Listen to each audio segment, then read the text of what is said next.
Bom dia, pessoal. Hoje a gente vai ver mais uma aplicação aí dos métodos de otimização, né, em problemas de abastecimento de água, tá? Que vai ser o dimensionamento ou reabilitação, né, de redes de distribuição. Bom, então o nosso objetivo aqui, no caso do dimensionamento, né, é determinar quais que são os diâmetros ótimos para a nossa rede, né, ou então quais são os diâmetros ótimos para as tubulações que eu quero considerar como sendo reabilitada, tá? Bom, esse nosso problema aqui, a gente vai ter apenas variáveis discretas, tá? A gente poderia ter variáveis contínuas, né? Considerando aí que o diâmetro pode variar continuamente, né? Mas isso não é muito plausível, né? Porque comercialmente a gente tem diâmetros de tamanho fixo, né? Então a gente não consegue valores quebrados para diâmetros, tá? Então a gente inicialmente tem que conhecer qual que é a nossa gama aí, né, de tubulações disponíveis no mercado para a gente criar um banco de dados com essas informações, tá? Então as nossas variáveis vão ser discretas, tá? Bom, as restrições do nosso problema, né, como a gente está fazendo um dimensionamento, a gente vai adotar as normativas aí da NBR, né? Então, o ideal é que a gente mantenha as velocidades dentro da faixa recomendada, né, de 0,6 a 3,5, e a pressão também em todos os pontos de consumo da rede, né, entre 10 e 50 metros, tá? Bom, aqui uma ressalva, né? Uma coisa que a gente pode fazer para tentar melhorar tanto o processo de convergência da otimização, né? Acelerar um pouco, quanto também tornar a nossa solução um pouco mais plausível, né? Seria restringir a variação de diâmetros em tubulações consecutivas, né? Então, o que é isso? Se a gente não fizer nenhuma restrição, né, o que pode acontecer é algo aqui que essa figura está ilustrando, tá? A gente pode estar vindo com uma tubulação bem grande, né? Vamos supor, sei lá, 400 milímetros aqui, tá?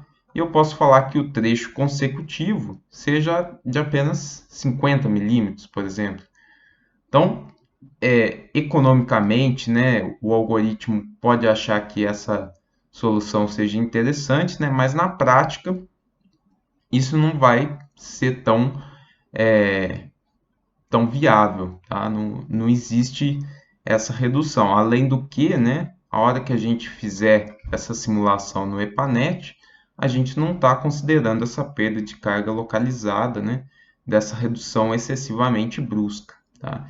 Então é uma coisa que a gente tem que considerar, né, e também dar uma observada, né, se a gente não fizer esse tipo de restrição, se o nosso algoritmo está fornecendo uma solução desse tipo, né? Então, verificar se essa condição aqui tá acontecendo ou não, tá? Bom, como a gente está lidando aqui com variáveis discretas, né? O nosso limite de variáveis vai ser entre 1, né, e o tamanho do vetor de tubos disponíveis, tá? Então, eu coloquei aqui um exemplo, né? Eu vou montar um vetor aqui com os meus diâmetros disponíveis, né, aqui em milímetros, né? Então, eu tenho diâmetros variando de 50 a 200 milímetros, tá? Então, o meu limite de busca é entre 1 e 6, tá? Então, o que o nosso algoritmo vai fazer, né? É determinar qual a posição dentro desse vetor cada trecho vai ter de diâmetro, tá? Então, o trecho 1, se eu determinar aqui a posição é a 3, né? Eu tenho que o trecho 1 é de 100 milímetros. No trecho 2, se for a posição 4, 125 milímetros. E assim por diante, tá? Então, o que o nosso algoritmo vai definir para cada trecho de tubulação, né? É qual que é o índice aqui, né? Dentro desse vetor de tubos disponíveis que aquele trecho vai ter de diâmetro, tá? Bom, e a nossa função objetivo aqui primordial, né, seria minimizar o custo de implantação, tá? Aí, dependendo de como a gente tiver os custos das tubulações, né, a gente pode elaborar essa função objetiva aqui de forma um pouco diferente, tá? Mas, em geral, né, a gente poderia escrever como sendo um custo unitário, né, de cada um desses diâmetros, tá? Então a gente vai ter um outro vetor aqui associando cada um desses diâmetros com o seu custo por metro, tá? E aí, tendo esse custo unitário de cada um desses diâmetros, né, eu multiplico pelo comprimento do trecho para calcular o meu custo de implantação, tá? Somando aqui a penalização, tá? Aqui é só uma ressalva também, né? Esse custo unitário aqui, né? Além do custo do próprio tubo, né? A gente tem que adicionar uma parcela aí também, né? Do custo da mão de obra, né? Escavação, enfim, todo o processo de implantação ou substituição, né? Da rede que a gente vai fazer, tá? Aqui também, né? Eu estou considerando uma rede mais simples, né? Mas se for uma rede que opere com bombeamento, né? A gente poderia também ter uma parcela aqui de consumo de energia, tá? E também, né? Se a gente for prever algum possível índice de vazamentos que a gente espere, né? A gente pode adicionar também a parcela de vazamentos, tá? Então, quanto mais a gente for adicionando, né?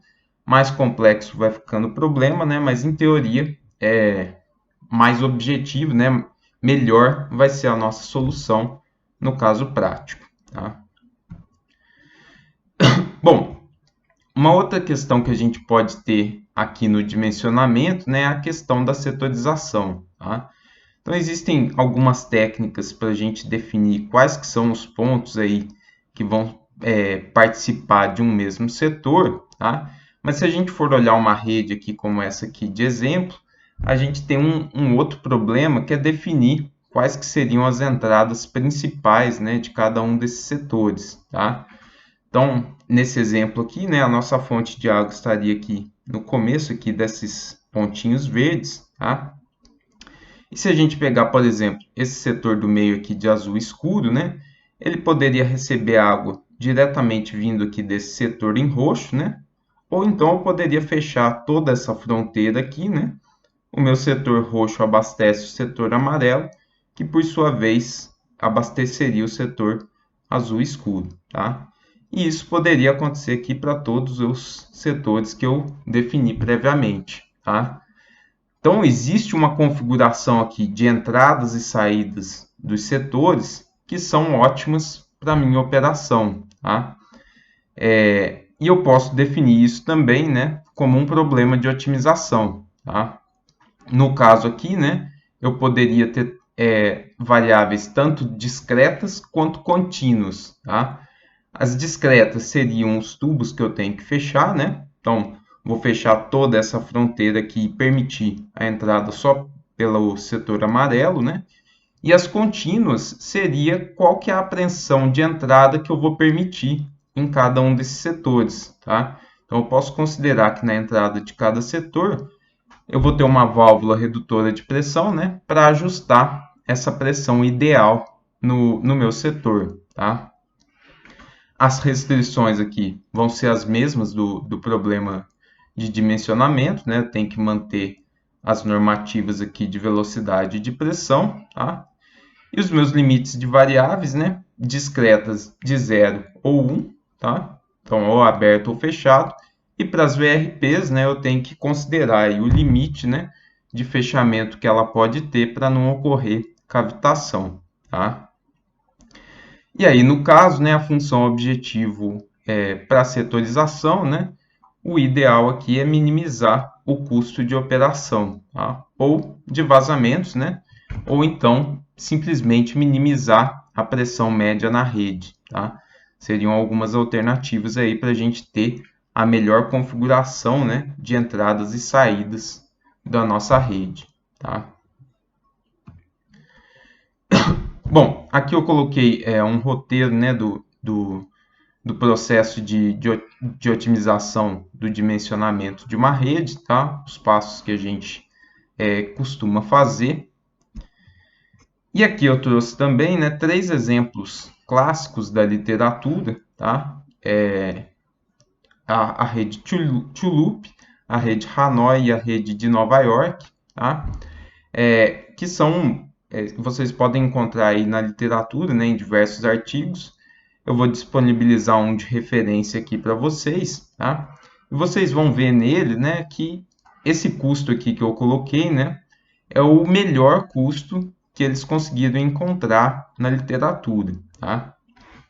E eu vou passar para vocês também esse código de MATLAB aqui, né, para vocês darem uma estudada nesse exemplo de dimensionamento, que vocês vão ver, né, por mais que vocês fiquem rodando aí, né, alguns vocês podem até encontrar valores muito próximos daquele ali, né, daquele ótimo, mas em geral é difícil a gente encontrar a solução ótima global, né? A gente não pode nem afirmar que aqueles resultados que eu coloquei no PowerPoint sejam os ótimos globais, tá? A gente consegue atingir ótimos locais, tá? Bom, nesse caso aqui, né, eu rodei a rede de Hanoi, que é particularmente uma rede bem complexa de fazer o dimensionamento, tá? Eu fiz uma configuração do PSO bem ruim, tá? Só para caso de exemplo, tá? E aqui vocês vão ver, né, o melhor valor da função objetivo, o custo do projeto, né? Se houve ou não penalização, né? Então vocês podem ver aqui que a gente não conseguiu garantir a pressão mínima no sistema, tá? E o tempo de processamento, tá? Vocês podem brincar aí, né? Tentar ver se vocês encontram uma solução boa aí para as três redes, né? Vocês podem escolher qual rede vocês querem testar, mas vocês vão ver que realmente é bem difícil encontrar aquele valor, tá? Então, o problema de dimensionamento, quanto mais complexo for a rede, né, mais aberto é o problema e mais difícil fica a gente encontrar esse ótimo global, tá? Então, o ideal é que, se possível, né, a gente rode várias vezes, né, para tentar encontrar um custo médio aí que seja satisfatório para a gente, tá? Bom, só que o problema de dimensionamento, né, a gente olhando apenas para a questão de custo, né, de implantação, a gente não está olhando para diversos outros fatores, tá? Eu coloquei aqui, né, alguns fatores que a gente consegue quantificar, né, que eu até comentei já, né, questão de pressão ou vazamentos e consumo de energia, tá? Qualidade da água da tubulação, nas tubulações, tá? A resiliência do meu sistema, né? O que essa resiliência indica, né? Ela vai me dizer o quanto o meu sistema suporta uma condição emergencial, tá? Então, se, por exemplo, se romper uma tubulação, né? Quanto mais resiliente a minha rede for, né? Melhor ela vai operar nessa condição emergencial, né? Então ela consegue ainda abastecer os consumidores nessa condição, tá? E existem outros fatores também que são um pouco mais difíceis da gente quantificar, né? O impacto que a gente tem no dimensionamento, tá? Então, por exemplo, impactos socioambientais, né?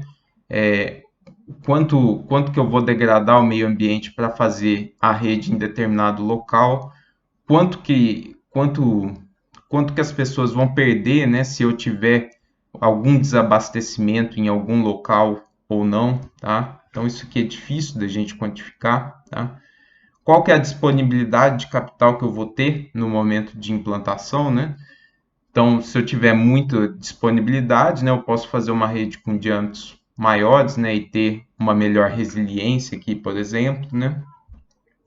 E qual que é a satisfação da população, né, com a operação que eu estou tendo, tá? Então, se eu fizer uma rede muito robusta, provavelmente eu vou ter tarifas de água praticadas um pouco maiores para pagar o meu investimento, tá? E aí a satisfação da população não vai ser tão boa. Mas se eu fizer uma rede mais barata e ter uma tarifa inferior, eu posso ter vários períodos de desabastecimento que também não vão satisfazer a população. Então, eu não consigo quantificar esse benefício, né? E isso dificulta demais, né, a gente agregar todos esses parâmetros em uma única função objetivo, tá? E aqui eu vou apresentar bem por cima, né, duas metodologias que são comumente usadas aí na literatura. Eu também vou disponibilizar artigos para vocês darem uma olhada na ideia, né, dessas metodologias, né, que são a otimização multiobjetivo, né, e métodos multicritério utilizados para dimensionamento ou para qualquer outro tipo de problema, né, de distribuição de água. Tá? Então, aqui primeiro, né, na análise multiobjetivo, né, cada um dos parâmetros vai ser considerado como um objetivo. Tá? Então, minimizar a pressão é uma função objetivo para mim, minimizar o consumo de energia é outro objetivo, maximizar a qualidade da água e a resiliência também, tá? E também, óbvio, né, minimizar o custo de implantação também vai ser uma função objetivo, tá? Bom, obviamente, né, eu não consigo otimizar todos ao mesmo tempo, tá? Quanto mais eu reduzo o meu custo de implantação, menos resiliência eu tenho no meu sistema, né? Tenho diâmetros menores, eu vou ter pressões menores na minha rede, tá? Que é exatamente o que mostra aqui esse gráfico, tá? E a gente pode fazer essa comparação, né, para vários par a par, né, para todos os parâmetros que a gente considerar no nosso método de otimização, tá? Essas curvas aqui a gente chama de frente de Pareto, né? Onde a gente consegue ver várias soluções, né? E relacionar o custo-benefício dos parâmetros aqui em cada uma delas, tá? Então, esse aqui está relacionando o custo, né, de implantação com o índice de resiliência, tá? Então, quanto mais eu gasto, mais robusto é o meu sistema, né? E aqui a mesma coisa, né, com o risco de qualidade, né? Então, esse aqui seria um risco de contaminação, né? Quanto mais eu invisto na minha rede, menor é esse risco de contaminação, tá? E aí eu tenho que fazer a análise, né, de várias dessas frentes de Pareto, para eu, como tomador de decisão, né, escolher uma solução que seja aí interessante, né, do ponto de vista de todos os parâmetros, tá? Aqui também, né, o MATLAB ele tem algumas toolbox de função de métodos de otimização multiobjetivo, né, que vocês podem dar uma olhada aí também mais a fundo depois, tá? E a outra alternativa que a gente tem, né, quando a gente tem muitos parâmetros assim para serem considerados, né, no nosso processo de tomada de decisão, principalmente parâmetros um pouco mais difíceis de serem quantificados numericamente, né, seria a análise multicritério, tá? Então, eu coloquei aqui 5 passos básicos, né, que a gente tem na análise multicritério, né, que a gente utiliza para escolher, né, qual que seria a nossa melhor solução, tá? Então, a primeira coisa que a gente precisa fazer, né, é ter um corpo de especialistas, né, da área para identificar qual que é a importância de cada um dos parâmetros, tá? Então, aqui eu coloquei como exemplo, né, vários parâmetros que a gente teria, né, no dimensionamento de uma rede, tá? E aqui eu teria A, B, C, D até L, né, os meus especialistas, né, cada um dando um valor aqui de 0 a 10, né, de importância desses parâmetros, tá? Bom, é importante ressaltar aqui também, né, que o ideal é que esses especialistas não sejam todos da mesma área, tá? Então, se for todo mundo da mesma companhia de abastecimento, talvez a visão deles seja um pouco enviesada. Então, o ideal é que seja uma coisa mais eclética, tá? Bom, depois que eu fizer essa atribuição de pesos, né, eu faço a comparação entre esses critérios, né, para ver a importância relativa de cada um com o outro, tá? Então eu vou ver qual que é a importância aqui do meu custo operacional com relação ao custo de implantação, tá? Aqui já ordenado, né, na ordem de importância, do mais importante para o menos importante, tá? Depois que eu fizer isso, né, eu dou realmente o peso, né, efetivo que eu vou utilizar na hora de fazer o cálculo da minha melhor opção, tá? Então, existem algumas formulações, né, na literatura de como obter esses pesos, tá? A gente não vai entrar a fundo aqui, né? mas a partir dessa comparação aqui par a par, né, a gente encontra qual que é o peso final, né, que é diferente desse aqui, né, que a gente vai utilizar na hora de calcular qual que é a melhor opção, tá? Então, não é simplesmente pegar a média aqui desses pesos. Vocês podem ver que acaba que o custo operacional aqui fica realmente muito mais importante que a resiliência, né? Que é o menos importante, tá? Bom, depois que eu faço aqui essa agregação, configuração, né, dos pesos de cada um dos parâmetros, eu tenho que definir também, né, qual que vai ser o valor entre 0 a 1, né, de cada um dos parâmetros no range que ele pode atingir, tá? Então, eu coloquei aqui, por exemplo, a pressão, né? Então, se eu tiver a minha pressão aqui no meu mínimo operacional, né, de 10 metros, é a minha condição ideal, tá? Então, eu estaria com um valor de pressão mínima, né, um mínimo de vazamentos. Então, isso seria bom para o meu sistema. Se eu tiver com pressões abaixo, né, se eu chegar até a zero aqui, eu não vou ter nenhum valor, porque eu vou estar operando. Na verdade, eu não vou estar conseguindo abastecer a população, tá? Então, essa seria uma opção muito ruim. Da mesma forma, né, quanto maior for a pressão, menor vai ser esse valor, porque eu vou ter um aumento do vazamento, né? Eu coloquei aqui como limite, né, 60 metros, para eu também não ter nenhum valor de pressão, tá?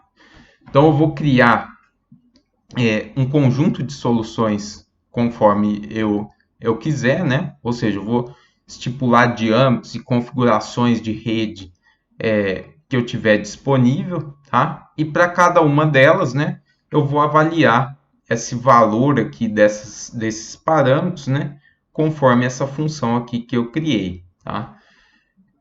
Bom, é claro que se a gente for comparar com os métodos de otimização, né, a gente vai ter muito menos cenários a serem observados, tá? Então, no caso aqui, né, eu tenho só 6, porque eu tenho que avaliar cada um, todos os parâmetros para cada um, né? Sendo que alguns parâmetros são, como eu já comentei, né, difíceis de serem descritos matematicamente, tá? E aí, tendo esses cenários aqui que eu quero avaliar, né, eu calculo o custo, né, de cada um. E se eu fizer o somatório aqui de todos, né, esses valores, eu tenho a minha melhor solução, tá? Então, a análise multicritério, ela é uma ideia boa, né, principalmente quando a gente tem esses parâmetros difíceis de serem quantificáveis, tá? Mas a gente pode acabar caindo também, né, numa solução mais enviesada, dependendo de como é dado esse início aqui, né, que a gente pode dar um maior peso para um ou outro parâmetro, dependendo do nosso corpo de especialistas. Beleza?